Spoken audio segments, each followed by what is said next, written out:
And this is Chamomile and Clove, our All Souls podcast. Today we are here to finish A Discovery of Witches. We are talking about chapters 41, 42, and 43. How exciting is it? It's so exciting. We finished the book, you guys, which felt forever away in August. It really did. It seems like it's been a long and interesting journey for us. I wasn't sure how this project would turn out, but I'm very excited by what we've done and what we've talked about, and I can't wait to finish the book and move into Shadow of Night. Mm-hmm. Yes. So let's hear your summary for these 3 little bitty chapters. These little bitty chapters, you know, if we do the summary, it's going to be like really, really fast. It's basically going to be chapter 41, leave taking. Chapter 42, Halloween. Chapter 43, ghosts. Ta-da! I mean, that's more or less what happens. In chapter 41, we have the big signing. Diana gets a will. People become brothers of the Knights of Lazarus. Other people are left out of the Knights of Lazarus. It's very awkward. In chapter 42, well, actually in 41, everybody starts going and leaving. In 42, we do sort of like our last time walkie bits, and then we have our Halloween lead up, and then we actually do Halloween, and there are babies and goblins and teenagers and pumpkins, and then there's the big reveal of where we're going, and Matthew tells Diana where they will be and what they will see, and she gets very excited and very historical. They leap into the past from the hot barn at Sarah and M's, and then in chapter 43, Sarah and M come back into the house before leaving on their extended road trip, and they find a little present that Matthew has left for Sarah, and then the ghosts sit and watch them drive down the driveway and say that they will remember the past and await the future, and we are finished with the book and ready for Shadow of Night. So really, truly, I think that the original summary, leave taking, Halloween, ghosts, basically sums it up. I mean, it just leaves out time travel, which I feel like is kind of a key component. The ghosts are essentially time travelers, are they not? Maybe. We haven't really gone into the metaphysics of ghosts. We really and I don't think we need to. I don't think we need to, because I enjoy them so much as they are, and I just don't want to ruin it. Yeah, don't question them. Just let them be ghosts. Just let them be ghosts. Just love them. Let them do ghosty stuff. But really, truly, I feel like I have some important notes for 41, 42, and 43, but in terms of the weight of the chapters, they really are part of the denouement of the story and the resolution before we get into Shadow of Night. And so there isn't all that much to chew on, and really, truly, there shouldn't be, because we're ending a book and getting ready to start another one. Yeah. Exactly. And a lot of the things that we could potentially chew on, we will not, because we will be chewing on them aplenty when we get to Shadow of Night. So we can merely mention them, stick the pin in them until we get to them in the next book. It is worth saying that these 3 chapters do a very effective job of planting the seeds of Shadow of Night and getting us in the right framework to engage with Shadow of Night when we get there. But that also means that we have really wrapped up the end of A Discovery of Witches in chapter 40, like we talked about, or at least in 38, 39, 40, and we are moving into the next phase with 41, 42, and 43. And that is a remarkable place to be going, because it's clear how much more story there is that takes off and on after this. So in chapter 41, we start with the day before Halloween, and I would like to talk a little bit about Hamish. How about you? I would love to talk about Hamish, because quite frankly, we have not gotten enough Hamish in this book, and I'm so happy that he returned in the end. And frankly, thank God for Hamish. Nothing would get done if not for him. He sweeps in with his papers and his briefcase and his printer and all of his like stamps and documents, does all the things, and then leaves again. and then runs away from the ensuing disaster. Yes. But what he does is he comes in and he forces Matthew to be reasonable in several ways. And he forces Diana to begin considering the drawbacks, not only of her relationship with Matthew, but also their decision to go where they are going. And Hamish, as, in my opinion, a more neutral outside observer, is in a better position to see the potential red flags of taking precisely the steps that Matthew is planning to take without the proper planning and without actually making a point of leaving someone else in charge and making sure that there is a provision for the future. Right. Which is clearly why, I mean, obviously Matthew sees that that is a strength that Hamish brings to the table, and that's probably why he's a member of the Knights of Lazarus, because somebody needs to do the paperwork. Like, clearly nobody else is doing. Like, clearly nobody else is interested in the legal side of anything that they're doing.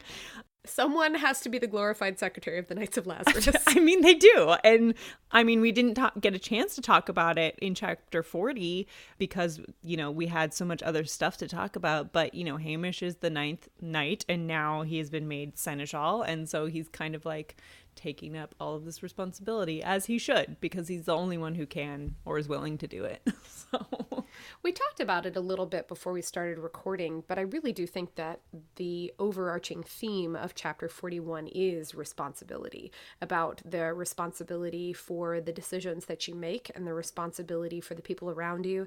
And then also Diana grappling with the idea of suddenly being responsible for herself and for the people she cares about. And it's no small thing, I think, that she makes this symbolic transition from being someone who has no baggage, right? Like no property, no people, to being somebody who has not only untold amounts of wealth from her fabulous vampire husband, lucky woman, but also someone who has people that are expecting her, that are waiting on her. And that's not to say I don't think that Em and Sarah wouldn't matter in the long run, but in the transition of Diana across the series from sort of individual to community and from individual, like sole member of the family to potential matriarch, I think that this is an important step for her to take, that she is actually bound, she's tied down, she has weight.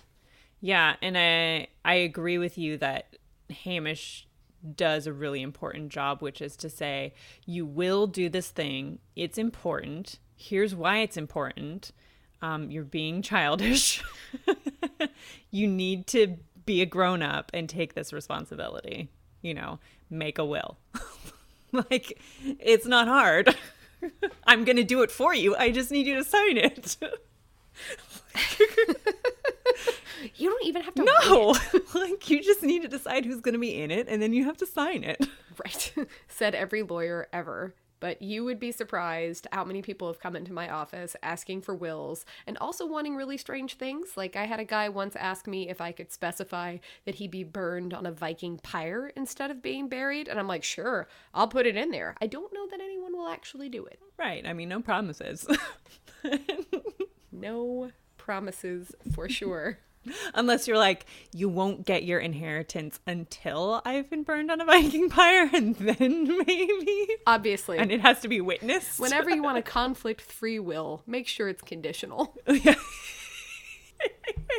In any case, I think that in some ways Diana protests a little bit too much on 553 when we have the conversation about all of the property that Matthew has irrevocably settled on her. You mean like the 15 houses? 15 houses. Like, I'm sorry, I will take that house on the nice square in Mayfair. I will take the house in Venice. I will take all of those, and I will make those my summer, my winter, my interseason homes. I'll have a house for every month. I will. Or also, like, it's real nice. Yeah. And I think because it's not, she in a way is viewing it as like, not as a gift, which I think it truly is a gift on his part in the context of what we know in this book. And I think she is seeing it more as like, well, I'm not going to leave you. Like, of course I don't like need this. Like, it's a like it's a condition of their relationship somehow that she take it, and it's not. And I think it's fair in some ways for her to potentially view the de Clermont money or de Clermont assets as being a potential means of leverage against her in the future, or viewing it in sort of the entirely modern, like, I don't want a prenuptial because that's not terribly romantic type thing. Or she seems to come at it from sort of a quasi-feminist, I have my own job type thing. And I say quasi-feminist only because, yes, it is important that Diana has her own job. It is important that she makes her own money. It's important that she has goals and ambitions that are separate from her husband. But I think the way in which it's presented is not actually necessarily about equality or recognizing what Matthew is trying to do emotionally to take care of her. That this is one of the ways that he's trying to care for her should anything happen to him. Right. And she is kind of making it sound like a prenup, but it's not. Like, it's his gift to her. It's not a prenup. Like, and just him saying you get to keep it even if we're not together, like, that could have lots of different meanings. Like, if one of them dies, like, she still gets to keep it. That's, like, it's in, and I agree with you on the quasi-feminist part, because a paragraph prior to when we're talking about her possessions, she doesn't say boo about her, like, having to have a leave of absence from her post and not being able to do this lecture that she's been complaining the whole book that she hasn't been able to work on. We spend 2 sentences on it. It's over. It's done. And then we spend half a page on her complaining about houses. And maybe there is something to be said about the difference between perhaps the perspective of first or second wave feminism versus a more modern conception of feminism and equality, where it's not necessarily always about saying I have to be independent, I have to be self-supporting, I have to be driven. All of those are great qualities, but there's also an argument in, I think, modern feminism that says that when you use those as the only qualities by which you define sort of successful, admirable femininity, you are defining femininity based on women being more like idealized male traits. And certainly a good part of it is Diana just refuses to accept responsibility. Yes, because once you have a house in Sevilla, you can't not go. You can't not go. You can't not, those are very responsible and adult things to be in charge of. Indeed. Indeed. And the idea, we're glossing over it slightly, but the idea of making a will is staggering and terrifying and emotional, but it's also one of the most responsible things that you can possibly do to take care of your partner, to take care of your children, to take care of the rest of your family, is to ensure that you don't have all of these dominoes left ready to fall. Right. Left to the people who care about you to try to, like, sort out this mess that you have left behind because you were not responsible enough to just do it. Just do it.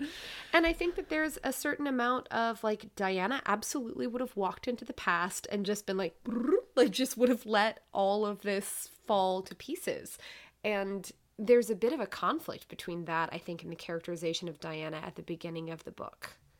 And I don't know whether that's because she's been through so much or whether she is just stuck in her sort of running away method of dealing with things. I'm not really sure what to make of it. Do you have any thoughts? I think it's the running away. And I think Diana at the beginning of the book certainly would not have made this choice. Well, she wouldn't have made the choice to time walk. Like, there's no way she's leaving her position in the beginning of the book. There's no way that, and she kind of gets forced into it. Yeah, nothing is going to make her leave the library. Nothing is going to make her use magic. Nothing's going to make her miss her lecture. And she's talking about it and working on it up through the middle of the book. And I think that we'll talk when we do our wrap-up episode about Diana's character arc and whether it goes from sort of static to dynamic or moving more towards a dynamic character where she's willing to do things and make changes. But in this moment, I think that she is still sort of incapable of facing not only the idea of death, but the idea of actually being beholden, tied to, or otherwise encumbered by other people, which is somewhat ironic given that she has been encumbered by Matthew since chapter 4. Well, encumbered in a very nice way, I guess. He's a handsome encumbrance. He is a very fine-looking encumbrance with an excellent selection of cashmere. He smells lovely. He does smell lovely. Great taste. He has great taste. He has great smells. All of his senses are great. And all the money. And all of the money, of which he has just settled a third upon you, madam. Right.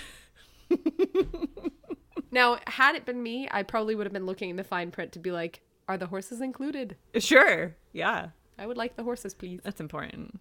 Forget the houses. Give us the horses and the tack, please. I mean, don't forget the houses.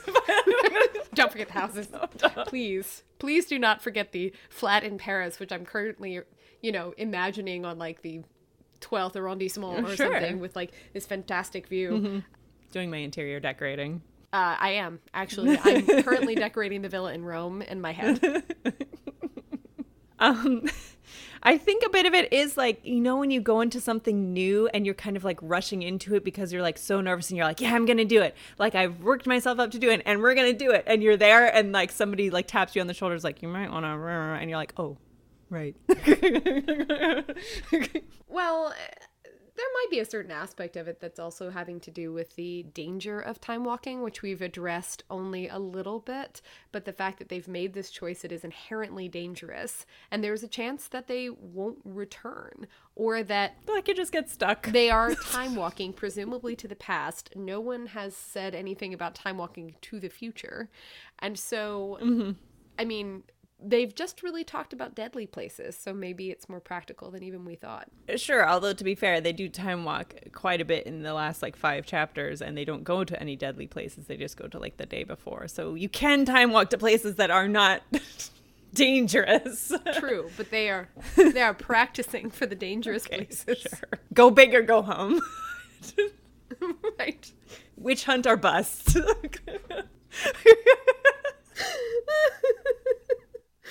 Well, sadly, if you look at like the last 600 or 700 years of Western history, it's really hard not to land in a witch hunt.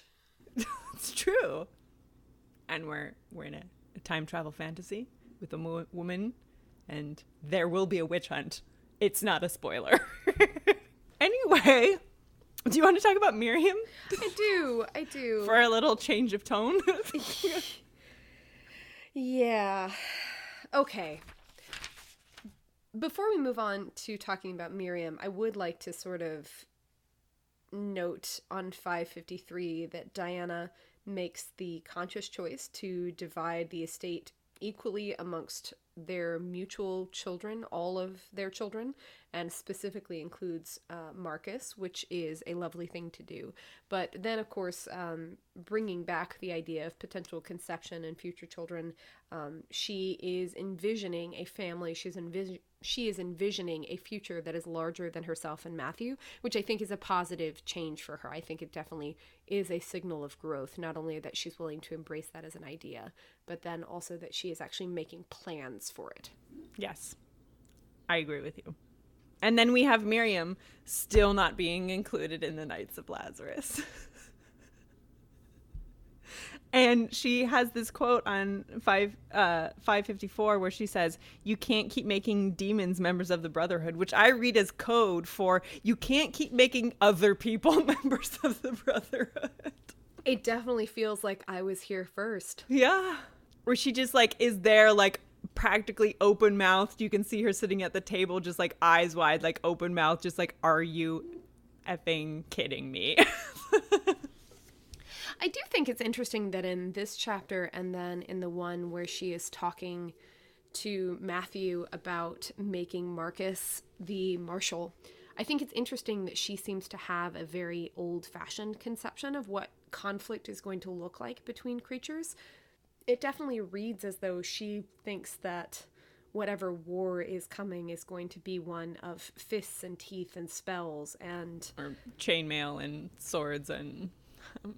And that, I find that to be hard to swallow just because Miriam seems like probably the most even-keeled and the most like presently aware of the people that we have in this story. And it just seems odd to me that she would have this particular note. Although I do think that it is textual that Miriam has a certain amount of disdain for creatures who are not vampires and their ability to take care of themselves and to be useful. Yeah. And I feel, well, on the one hand, most of the wars that she has experienced as a vampire have been that, on the one hand. And I think on the other hand, she's just like so taken aback by it that she's just like reverting to this, like, how are they going to fight? And she doesn't like creatures who are not vampires. So she's like, what are you doing? What? Like, it still makes me a little sore that they kicked Miriam out of the room where Sarah and Hamish and Marcus and Nathaniel and Matthew were discussing what to do with the future. Miriam is clearly competent enough. She's clearly fierce enough. By the way, the word fierce is almost overused in these 3 chapters and makes me a little bit nuts, but that's a side note. Yeah. She's certainly a force to be reckoned with, and it doesn't seem to make sense in this environment that we pointed out last time, where there aren't that many people available for the Knights of Lazarus, that Miriam wouldn't be an obvious choice. Right. But again, Matthew, very, very old dog. So old. Is Miriam really a new trick, though? She's not. She's older than he is. Like, she's been around for a while. So no, I mean, is... making a female a member of the Knights of Lazarus, like making a female a knight, is the new trick. Not that Miriam's clearly been around. So I don't understand why we exclude Miriam. I do appreciate that Nathaniel has finally come around to be on the same team and that he understands what's at stake. But even if he didn't understand what's at stake, Hamish is here to tell us in a speechy speech. Yeah, he's got a speech about everyone needing to be involved. They may, in fact, all have a stake in it. You guys, we're not sorry for the vampire pun. We're really not. We've said it like 4 times. I was going to leave it there, but no, now I you've just mentioned couldn't it. Not. Everyone has a stake in this, a literal, stake in it, and I like that they include Nathaniel. And Hamish does give a very rousing speech. I like that they include Nathaniel too, and I think that the speech would be more rousing to me if it didn't feel like sort of an attempt to re-inject the conflict back into the denouement of the story, because the biggest problem I think I have overall, problem is a really strong word for this, guys, it's just the only one that I have at the moment.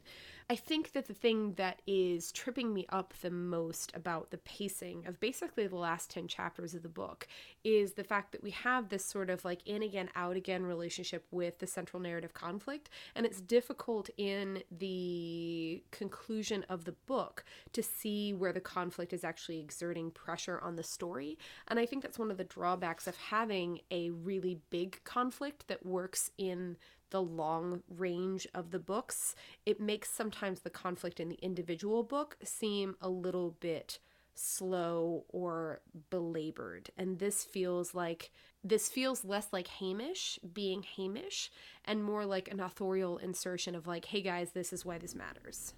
Yeah. And I don't necessarily buy that speech at the bottom of the page there from Hamish. It would make more sense to me coming from Nathaniel. Or Marcus, really. Or Marcus. If Marcus were the speechy type. Yeah, which he's not so much, but I could see Nathaniel being like, look, I'm tired of all of this. What do you think of that second paragraph on 555 when Hamish is basically talking about the parade of horribles, about the humans finding out about creatures? What do you think about that paragraph? I mean, it's fine. I don't think for as much as we've talked in the book about like keeping this secret from humans, I really don't see it as that much of a secret from humans. Like even in this book, reading through, you're like, okay, but like, it's not a secret. That could also be because we're deeply embedded in a world of creatures, so it's definitely not a secret for us. Maybe it's still, I mean, there are very few like purely human characters in this story. Yeah, that's true. But we did talk before at the very beginning of the book about Diana making a huge deal about making a scene around humans. And I'm like, well, the reason humans are noticing you is because you're making a scene, not because you're creatures. But the last time we actually saw a human in this book was in Oxford. Like forever ago, yeah. Like even the pilot on the de Clermont plane is a vampire, as I recall. Right. So I mean, maybe some people at the airport, but we didn't talk about them. we have had no named or identified humans in this book, basically since and what we had, Oxford. like, Bob at the hardware store. We had Sean, we had Professor Marsh. Yeah. I think those are the only named human. Oh, no. At the diner, we had the diner people. Who's the bell? At the diner, we had the diner people, and we had The porter, Fred. the valet, the porter Fred. Yes, enjoy Porter Fred. The dean. Did you say the dean? Okay, so we have like a half dozen human characters, and so perhaps we it's don't have a just lot. that we are so present with our creature characters that we don't get a sense of how the rest of the world is responding to creatures, or whether they even know that this is existing. And maybe that's something we just don't think about in stories a lot, is like, if this is happening in a particular world, then how wide is that world? What are other people in that world doing? Does this affect them at all? And Well, we have Chris. I would say Chris is the, which would be a glaring omission if we didn't mention Chris. I feel like Chris is the nearest kind of like reader inserted character. He's the closest audience analog that we have. And Chris obviously knows Diana's special. Like, he doesn't know what all is going on, but he knows there's something. yeah, true enough. But 554 and 555, perhaps it's just that Hamish's speech takes the level of the conflict like just up one notch too many, where I think that It was already pretty good. For me, the bit about like casualties, hysteria, and confusion, I'm sort of like, really? Are we there? I don't know if we're there. I do, on 555, I love the toast. I love honor and long life. I do love that too. I also love, like, just in that same place, Hamish merely appeared weary. Me too, Hamish. Me too. But I love the toast. I love the toast. It still makes me sad for Miriam when she says it's been a very long time since I've heard I that. know. Ugh. Just like rubbing salt in the wound. What I like about that toast is that if you replaced the words, it would be something like, respect and safety. Basically, that you wish Strength and honor. People, you wish these people all of the best in doing their job, but also that they survive their job, which is a very difficult thing to wrap your head around, I think. And it is a fitting toast, and I like how simple it is. I like that we don't make it super complicated. For all the speechy that we do on 555, I like that Matthew just says, to Hamish, Marcus, and Nathaniel, honor and long life. Mm-hmm. Yeah. Yep. I like it. And then we have like a bit of housekeeping, like literally and also figuratively. I love that the house is sad that everyone is leaving on 557. I do too. But can I flag Hamish's little warning before we talk about the sad house?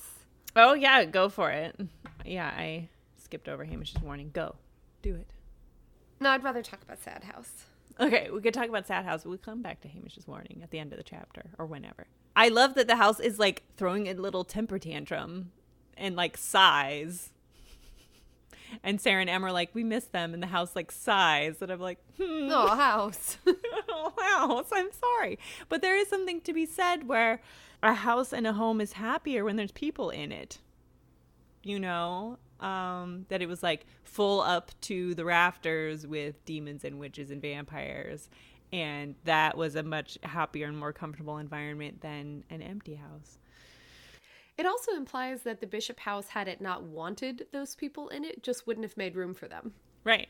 Like that the house certainly not only anticipated them coming, but wanted them to stay, wanted them to be there, wanted them to be part of the family. Yeah, exactly. I mean, because we do have the textual evidence where it's like if somebody was not wanted, that the house definitely made it known in the past that it was not wanted. I love the house. I love the accidentally sentient house.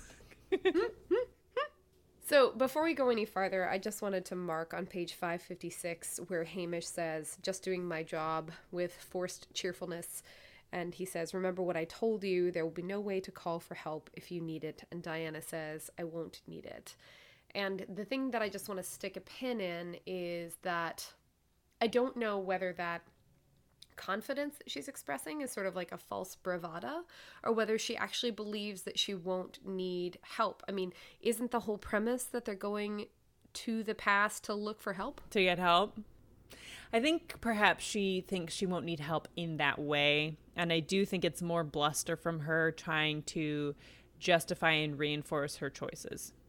You know, like as we talked about last time, Diana can't discuss the negative aspects of a choice. She can only defend the choice that she's made as like absolutely 100% the right choice. Like there are no pros and cons. This is the right choice. It's going to be the right choice no matter what. We should make room for a discussion of Diana's understanding of and feelings about retrospect, you know, in terms of whether she actually ever takes time to reflect on choices that she's made throughout the series. Certainly in A Discovery of Witches, she doesn't spend a lot of time doing so. There's that moment of retrospect or of like awareness after she's pulled the book from the shelf and Matthew has seen her. You know, she has a couple moments of like, oh, I wish I could take that back. But what she doesn't seem to do very well is consider, for lack of a better word, like pros and cons. She doesn't seem to be very good at weighing risk versus reward. And perhaps that's why Matthew is so concerned about her rather ridiculous bravery in the face of, you know, not very good odds, basically. Yes. And she also doesn't seem to be able to differentiate between loving something and or wanting something and having that thing be good or right. Like for her, if she loves something or wants something, whether it's a person, place, or thing, doesn't matter, she also believes those things to be good and right. Yeah. Or she organizes them in such a way that she doesn't have to confront the difficult parts. I think that it calls back to the beginning of the book where she's talking about how when a scholar reaches something that doesn't match their conclusions, they, you know, either put it aside or they'll be forced to reckon with the decisions and the choices and the conclusions that they've made. And she absolutely chooses to put a lot of things aside because they threaten her understanding of what's happening to her. And that's certainly, you know, related to how compromised she is emotionally, but it's not necessarily a great way to go through life, and certainly not marriage. No. And you can certainly back yourself into a corner doing that, where you're like, I've made a bunch of unfortunate choices and now here I am. Whoopsie. So, perhaps you'll even get stuck in a corner where too many pasts come together. Perhaps. Which begs the question of multiple timelines and alternate universes. I think in our wrap-up episode, I would love to lay out the different types of time travel. Yes. And so that we can have the groundwork for discussing which one we think this ends up being. I'm in. I'm looking forward to that. Listeners. Okay. What do you think is, or do you think that there is a purpose to them getting stuck? Like, do you think that that is doing anything in the space of this book? I think it just gives us a textual reminder and something that we can hold on to for, yes, time walking is dangerous. Because we've just talked about it. We've not actually shown it yet, so... Maybe for me, I'm also reading something about like this entire plan is premised on magic that Diana can barely control. And since they are traveling back into the past to control or to find a way for her to learn to control her magic, relying on her magic to get to the place where they can learn to control it seems like a very dangerous proposition to me anyway. Yeah. And so perhaps it is trying to tell us something about making a big bet or taking a big risk on something that you're not sure will succeed. And I think it goes back also to how much does Diana want this? How much does she want it? Like, really, textually. And, you know, when we get to the chapter where they actually do their final time walk, we can talk about that. and how I think that works out. But in this, I think leading up to it, she doesn't fully want it yet, and therefore it's not going to work out so well. Right. Fair. Why do you think that they choose, or that the text chooses, the night with Isabeau and Mart to go back to? And how does that work for you? I think we want them to have another nice, like, romantic. I think we want to bring their romance back in, because we've had a lot of trauma and a lot of drama and a lot of, like, difficult decisions, and I think we want to, like, ground their romance again before the end of the book. I would like to say Matthew saying on 557 that he decided that he loved her, he just hadn't told her. I would like to call BS on that and cite textual evidence from the actual first time that they did that. And the subsequent events, such as him running away to Oxford. Never mind, Jen. That was a long time ago. It's like it happened in a different book. It's fine, but to me in the book, it's just a symbol of, like, Matthew just, like, retelling the story to himself of, like, how that all, because I love you now, of course I loved you then. Isn't that the story that we all tell ourselves, though? Absolutely. Okay. Yeah, absolutely. Vampires are not immune. No, not at all. And that's why it's a very, like, normal, like, human thing to do. So, but I would just like to call BS and say that was absolutely not true as an outside observer. So I have a note about we finally get that Philippe made Matthew promise, because we had Baldwin earlier saying, you know, this whole discussion of Baldwin being the head of the Knights of Lazarus, and we find out that Philippe actually made Matthew promise that Baldwin would never be the commander of the Knights of Lazarus. And I think, we haven't met Philippe yet, but it says a lot about Philippe, because I believe Baldwin would never be the right person to command the Knights of Lazarus, because from what we know of Baldwin, he is certainly somebody who seeks out power. And that type of person doesn't need more power. And someone who sees the Knights of Lazarus purely for its strategic benefit and not for its service aspect, which is something that I think Matthew understands entirely too well. I mean, we've already discussed and will continue to discuss Matthew's sort of self-sacrificing, self-flagellating tendencies. But what that does give him is an excellent appreciation of the idea of service and being in the service of others and of sacrificing your own position to keep other people safe. Right. Yes. It's certainly qualities that Baldwin has not demonstrated. Nor do we know to him to may have be demonstrated. necessary for a chivalric order that ostensibly protects people who cannot protect themselves. Yeah, I don't see Baldwin doing a lot of that. I wanted to talk briefly on 560 about Sarah's parting words, where magic she's is a gift. Magic is a gift, Diana, just like love. Mm-hmm. What do you think Sarah is trying to impart to her niece there?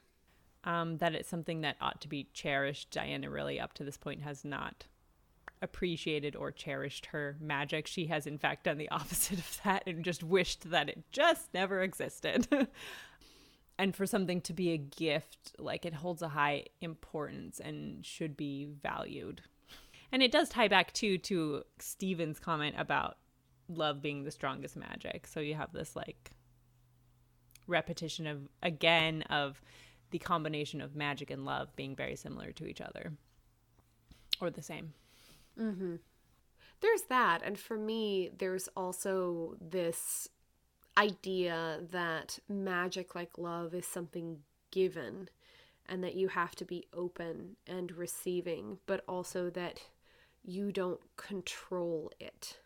It comes to you, it's given to you, it appears to you. When it does appear, you can't quibble about it. You have to acknowledge it and embrace it and wrestle with it sometimes to make sense of it. And you shouldn't just discard it without actually contemplating everything that it entails. Right.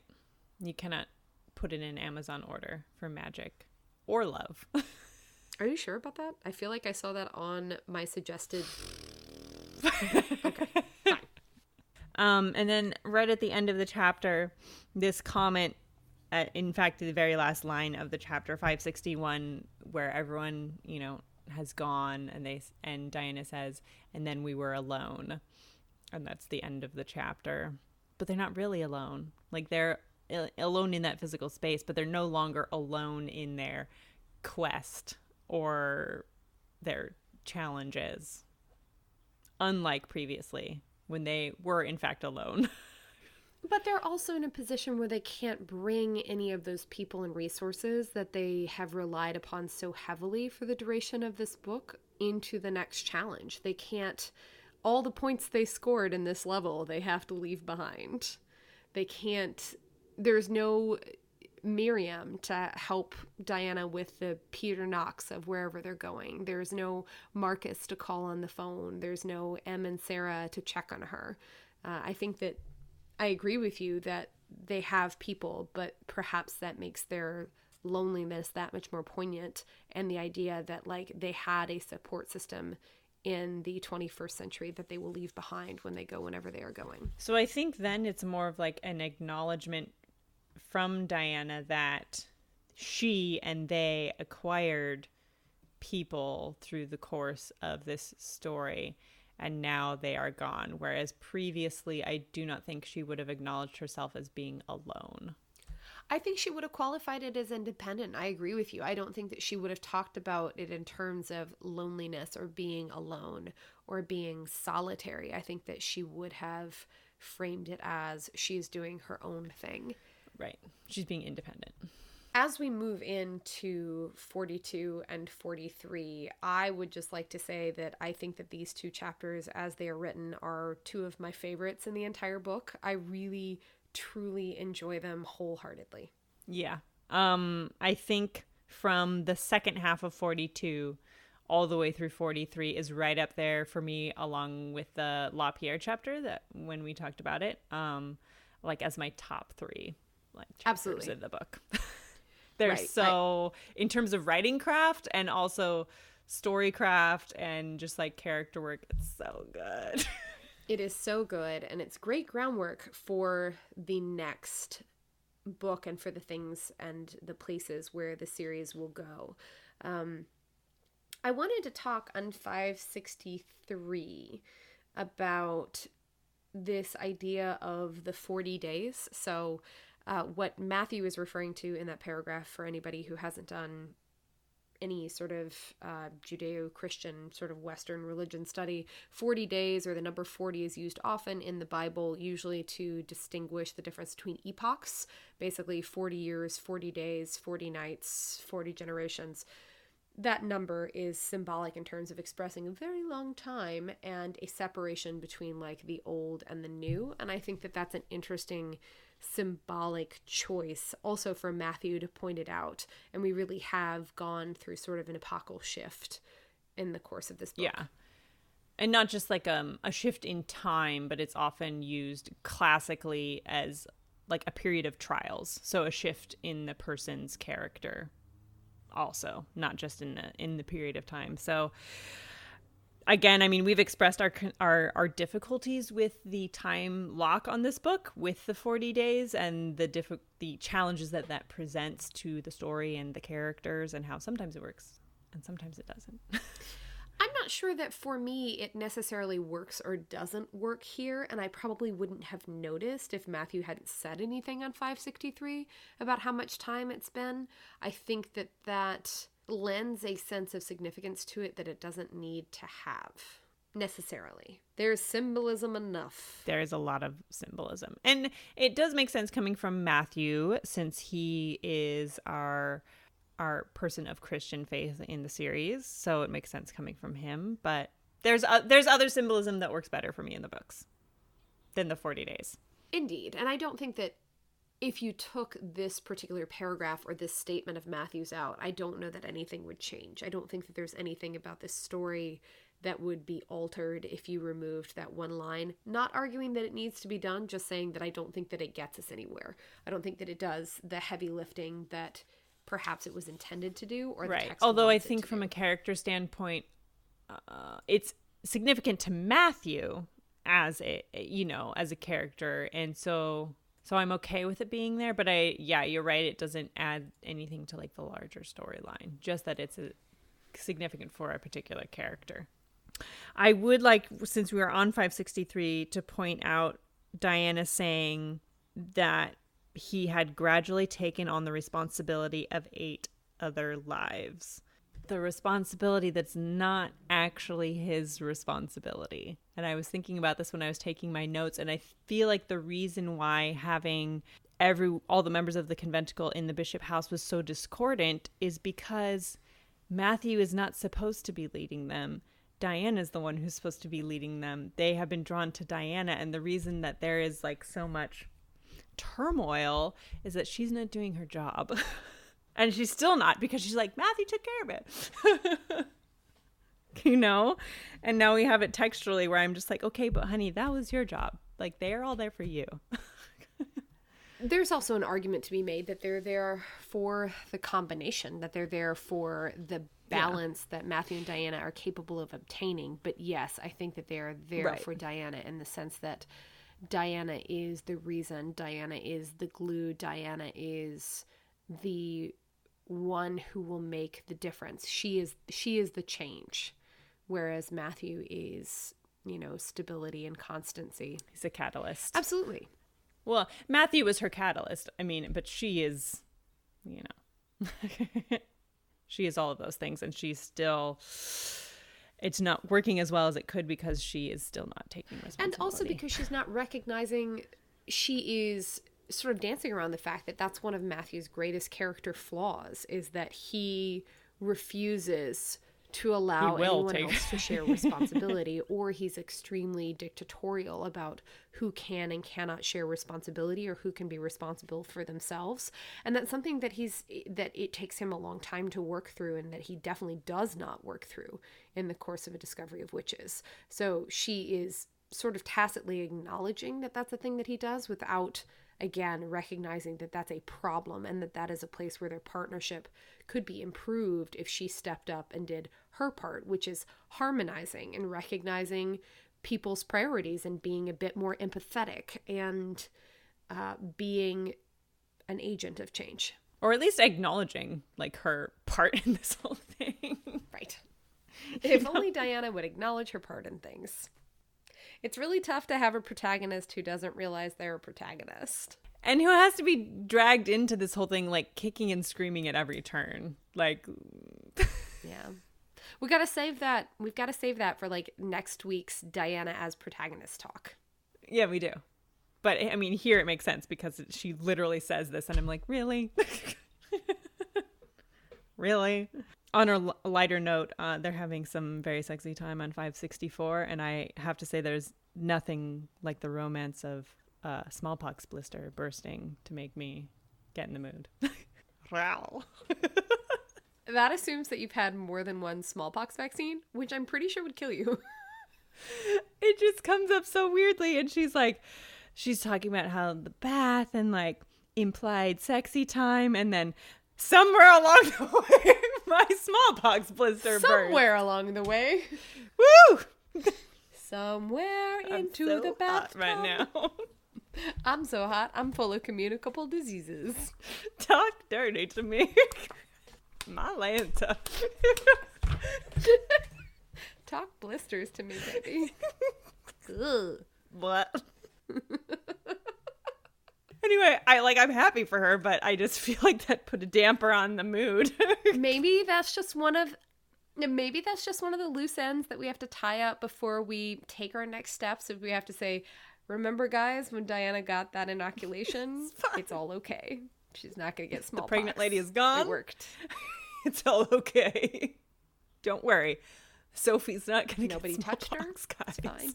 And that's in the middle of something that's like quite intimate and lovely, which is the idea that even though Matthew tried to kill her, well, he didn't try to kill her. He almost killed her just by virtue of being a vampire. Accidentally on purpose. He wasn't in his right mind. He was dying. Yes. They were trying to do a Romeo and Juliet both die at once thing, and they're just really bad at it. So it comes right in the middle of this really lovely moment talking about them being connected in more than emotion. The idea that when he was taking her blood or when he was saving her life, he somehow transmitted some part of himself to her that she is now. I like that she is warm in that place, or that she can feel him in the place where she was hurt because his blood and his saliva made the wound. And this whole discussion of like them not consummating their marriage, blah, blah, blah, blah, blah. And we're going to get to that in a second when we talk about the ring. But before that, I would also like to say, before we get into the more serious things, I adore that the teenagers are in awe of Matthew. I do too. I especially like him just saying, gentlemen. Gentlemen. And they're like... And like, it just goes to show that while we've been led to believe that creatures do not like other creatures, like as a rule in the creature world, that's clearly not true. Like, oh, you mean that prejudice is taught? It's not innate? Yeah, it's... Look at that. All the creatures just automatically have these prejudices against one another, and then you have these two teenage boys like come up to the door and we're like, we heard there was a vampire here. Can we see him, please? And I also love too that they just like ride down the driveway and they're like, do you want us to turn off the lights? And Diana's like, well, I can't, so you might as well. Like when you and I were kids and not everyone had cable, and you'd go over to somebody else's house who had cable, and you'd been like, because they had TV. Mm-hmm. And maybe your parents didn't want you to go over to that person's house because they had TV. Jen, do I sense something here? Grew up in a house with a television. What do you want me to say? Your parents never would have let you come over to my house. I had 2 older brothers. There were really no restrictions on what I watched. I like that Rob is like, we'd have to be either human or really stupid not to notice him. He's like the biggest vampire I've ever seen. And I love how Sam is lisping behind it because he has the fake vampire teeth, and so he's kind of like lisping. I'm like, take him out, dude! But he's not. He's dedicated to the role. He's playing the part. He is. He auditioned for it. He's committed to the bit. Yeah, it's cute. It's definitely very, very cute. And I think this is where we get into the really pretty part. Like, starting in 568, it just takes like... It takes like a turn into the seriously beautiful. Why is it beautiful to you? It's really tightly and well written. There's a lot of really beautiful imagery and just use of thematic devices in it. We do have to talk about Dr. Faustus and Kit for like a second, but... Other than that, and the fake marriage. What? It's not a marriage. They're sitting in the living room and they're the only ones there. Still not married, guys. Still not married. And she's like, well, I guess now we're married in the eyes of the church as well as vampire custom. And I'm like, no. In the eyes of the church, you gotta have a priest. That's how... Every teenager, that's how every teenager who like fell like swooning in love, like couldn't just like run off and be considered married, because like you gotta have, there's a procedure. There are steps you have to follow. There's paperwork. That's why there's steps. Hamish. Hamish is gone. That's why this happened. Clearly they can't keep it together. SOS, Hamish. He leaves for one day. Okay, so putting all of that aside, it's a really beautiful series of scenes, and I love the symmetry both in chapter 42 and in chapter 43 that we started the book with opening a manuscript and we close it with opening manuscripts, especially that Diana is opening this manuscript, she's opening this copy of Dr. Faustus, and it is imbued, I think, with that same sense of like weightiness and like meaning that Ashmole 782 had, pardon me, that Ashmole 782 had when she first opened it at the Bodleian. And I really, really love that device that we open and we close. We really open a new chapter by using Dr. Faustus. Yes. And I do think I mean, it gives us a very nice sense of place. And like you said, the weight of where we're going. It also foreshadows quite nicely and ominously some character things. That the fact that Christopher Marlowe gave this to Matthew, that the story is Dr. Faustus, which is, as Diana conveniently tells us, a story about an alchemist who sells his soul to the devil so that he can have power. And then that Christopher Marlowe gave it to Matthew, and it's Matthew's favorite. There's so many things there. There's a lot there that I'm just saying, like, it's very later. like if you really dig in and think about it on this page without even knowing anything about the rest of the series, it's very ominous.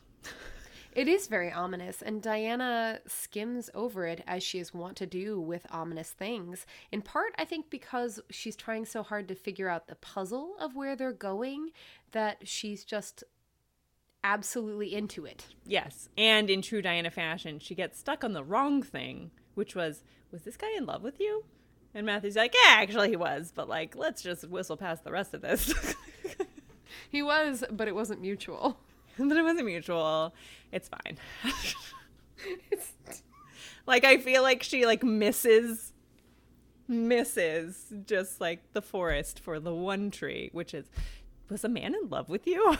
Again, I think that from her perspective, it's more like, was one of the greatest playwrights of the 16th century in love with you? I think she could... In love with you. Yeah, no, certainly. No, not right, like yes. like was a man in love with you. Yes, no, I think that she is so caught up in the things that are easier to think about. The things about, like, if we are going to this place in time, who will I see? What will I know? What will there be for me to play with? And she lists all sorts of things that she wants to do, or she and Matthew come up with this like happy daydreaming sort of like, when we're in the 16th century. A date list. Here's our date checklist. Oh, for sure. Which is lovely. Like, it's lovely and delight and very funny. With the exception of the execution at Tipper. Yeah, I would like to not have that date. Thanks. We just skim on over that one. But I love this part where she's like, oh, can I meet the queen? And he's like, nope. No. Anything but that. And it's so funny. Yes. Especially that he shudders as he says it, like, yeah. No, anything but that, please. Like, what frightens Matthew Claremont? The combination of his wife and Elizabeth Tudor. Hashtag nope. Hashtag never. Hard pass. And in this like moment, he is actually like the nope octopus. You know, the one that's running. Nope. He's the nope-topus. So we're going to the 1590s. Yay! Yay! And our Izzy Boo has helpfully sent some things from Seven Towers, and Mart has cleverly stitched up these things for us. And what has she sent, Kate? She has sent, the manuscript, obviously, and then a smock and a shirt so that they won't terrify, horrify, or otherwise scandalize anyone they meet in the 16th century, or start a witch trial with zippers. Wink! Wink, wink, nudge, nudge, nod. So they'll basically just arrive in the 16th century naked. It's a brave new world. So much less shock. Why not face it without pants? So Mart has sent which she a handmade, shirt thank you. and a linen smock, all of which seems very reasonable, and I like the symbolic stripping down from everything that they're wearing in the 21st century. I like that Isabeau sends something of hers, something that she thinks will look well on Diana. I think it's a nice closure for the Isabeau and Diana arc for Isabeau to give her something that belongs to Isabeau, and that is important and meaningful to her for Diana to take with her. I like that a lot.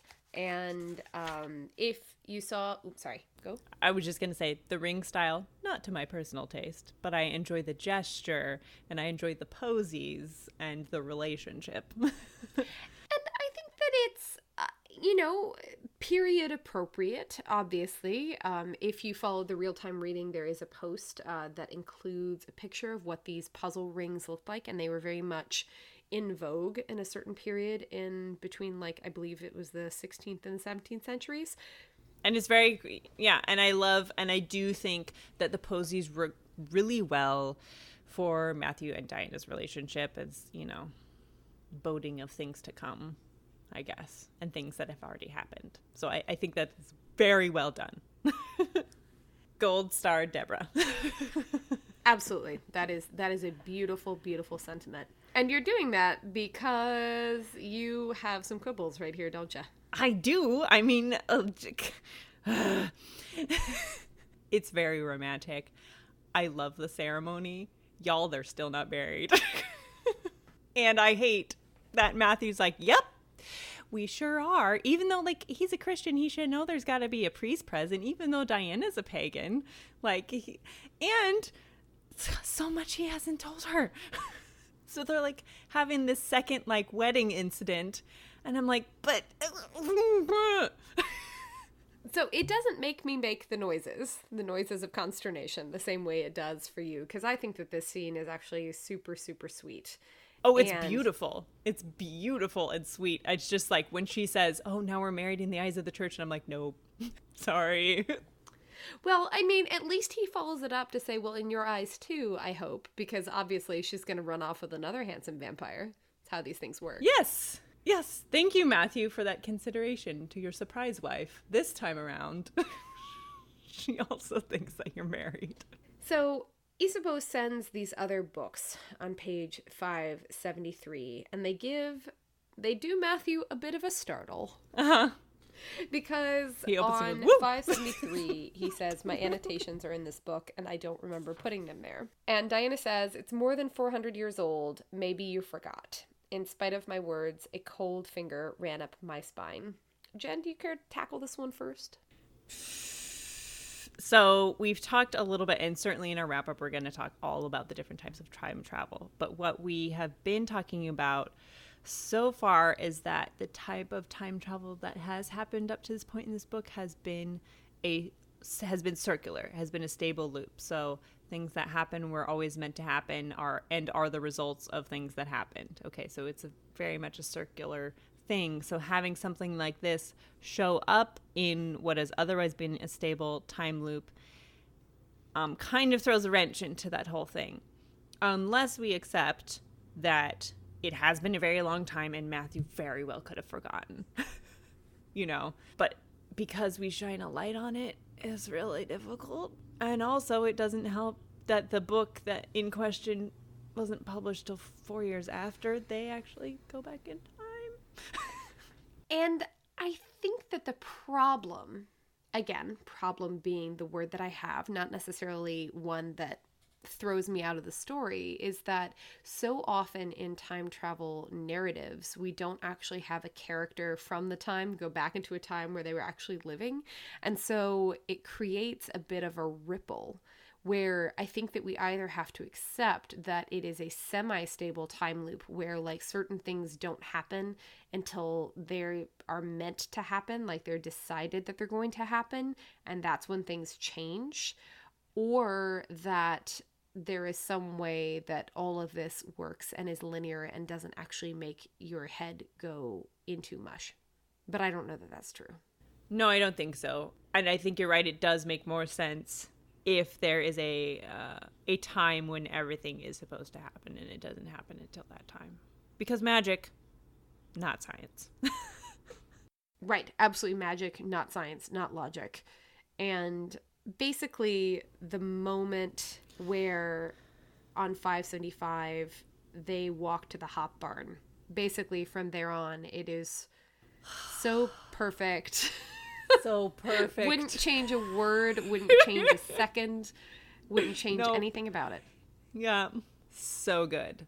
Yes, perfect and delightful. And I think, coming back to our discussion of Diana wanting to use her magic in this way, I think the whole marriage ceremony and the ring and the changing into the clothes and picturing this past future life with them together for her kind of solidifies her want and need to travel to the past. And that's how it ends up being successful. Because I don't think without all of these things that happened in this chapter, I don't know that she's successful in traveling back to the past. Right. I think that's a fair point.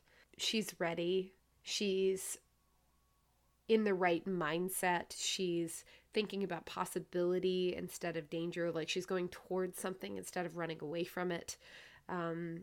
I love that Matthew comments on 575 that the old lodge is somewhere where he can be himself, that he feels like he's going home. And perhaps that means that in the time walking, he won't be as much of a hindrance, that, you know, it's a place where he really wants to be too. And we don't go too much into the metaphysics of how like the active versus the passive passenger in your time walking would change how it felt. But I love how we sort of melt into it, because so many time travel narratives are just like a thwunk, right? And then you're in the opposite time. I love this fade in, fade out that we do. And to be perfectly honest, I cannot eat or smell or think about a quince without thinking about this scene. Can't do it. Mm-hmm. Yeah. It's delightful. Yes. I don't even like quince. Really? And I would eat a quince. Why don't you like quinces? I just don't. But they're like... Love what you love. I'm sorry, I'm not trying to ruin this, like, love, because it's delightful. No, I'm saying, like, it makes me like quinces. Is what I'm saying. Like, it's so well written that it makes me like quinces. Apparently, fair listeners, quinces are not for the faint of heart. I like them. They're difficult. It's fine. They smell divine. Like, I know they do. For those of They're you lovely. Who have never had a quince, we might have listeners who have never had a quince. Imagine the best and yet most disappointing cross between a pear and a golden delicious apple you've ever met. Because But they smell like heaven. They smell divine, and so long as you're prepared for them to have the texture more like an Asian pear than like anything else, like they've got kind of like a harder texture than you expect them to be. They're not juicy like pears, they're not crunchy like apples. They are somewhere in between, and they can be very confusing. You can make pudding and jam out of them. What you doing over there?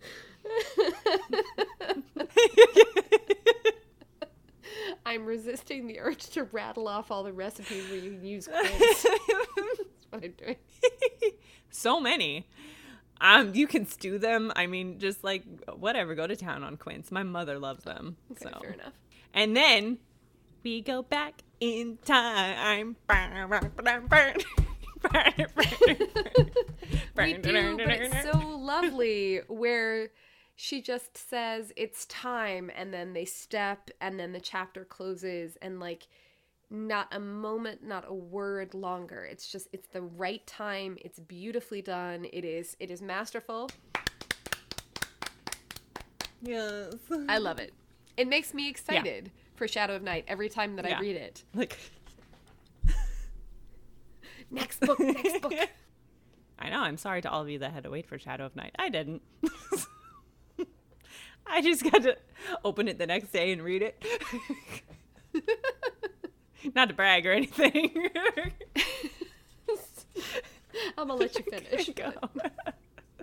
And then we have chapter 43, which I also love in its own way, because I love that we get some closure for Sarah, that we get some emotional acknowledgement of what Sarah has been through in this chapter, and that Matthew specifically does something to take care of Sarah. Yeah, I enjoy that a lot. I mean, after all of this that has happened, we're finally giving Sarah something. Like, finally. Through the house's purposeful kleptomania this time. It was given to the house. Yeah. I like this chapter a lot. I mean, it is more of an epilogue to the book.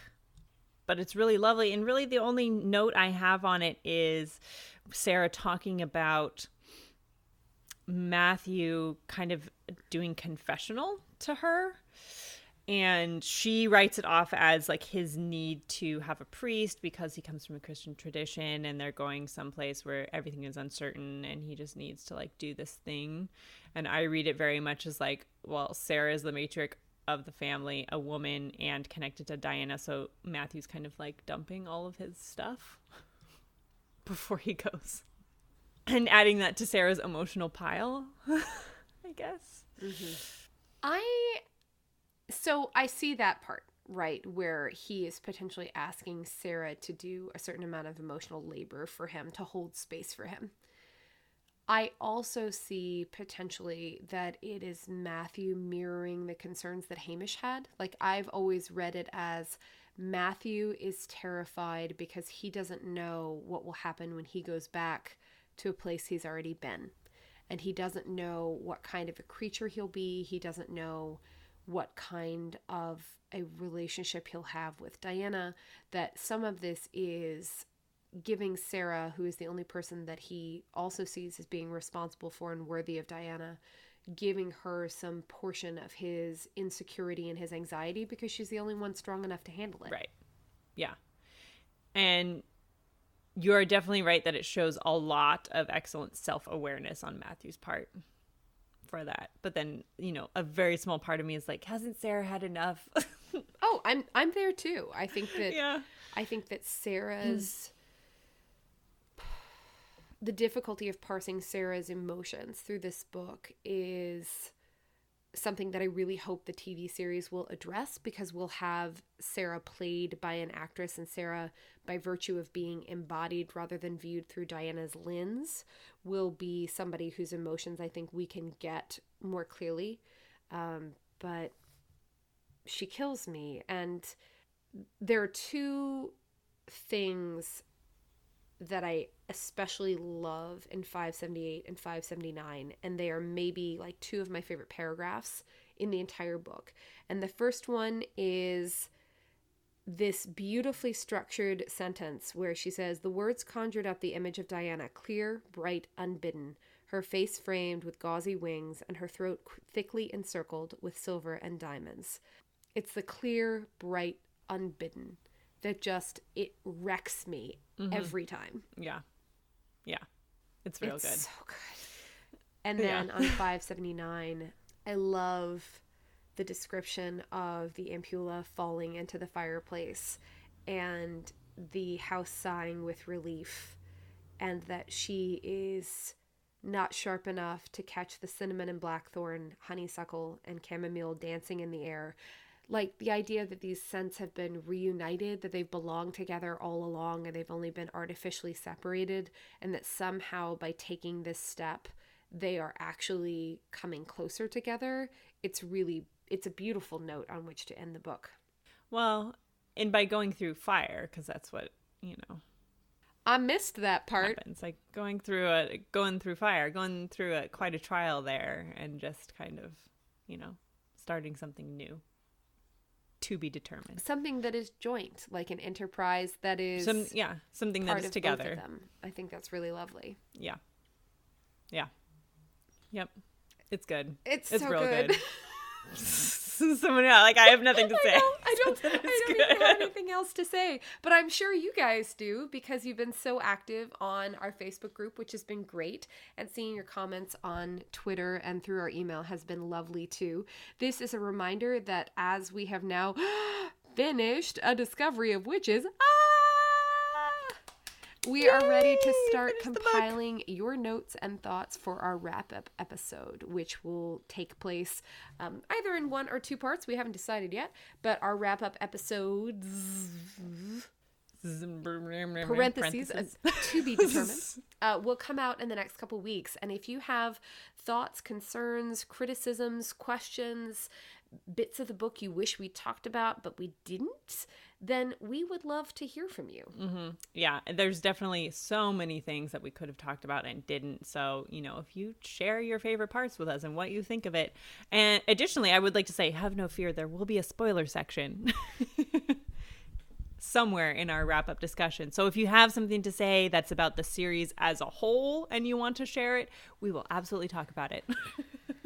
I would also like to add, just have no fear generally, because one of the things that we really love about these books is that there are differing opinions about them, and we certainly don't insist that any of our listeners, any of our commenters, anybody who engages with us, we don't ask that you agree with us at all. In fact, we would be super curious to hear where you disagree, where you have a differing interpretation, where maybe you are critical of things that we let slide. We would be absolutely fascinated to hear those things from you. So please feel free to reach out to us on any of the mediums or platforms on which we are present. Which are, you can find us on Twitter at Chamomile in Clove, or using the hashtag #CCAlchemy. You can find us on Facebook, our Facebook page for Chamomile in Clove, the podcast, as well as our Facebook discussion group, which is the CNC Clovers. And just so that you are all aware, we added a couple of questions for our Facebook discussion group because it is a closed group, and we just want to make sure that lurkers don't end up in the group. So they're just some very easy book questions just to make sure people have read the book. And they won't take you long to answer. So just, answer the questions, come join us, come discuss with us. And we will also be discussing all those polls during our wrap-up episode.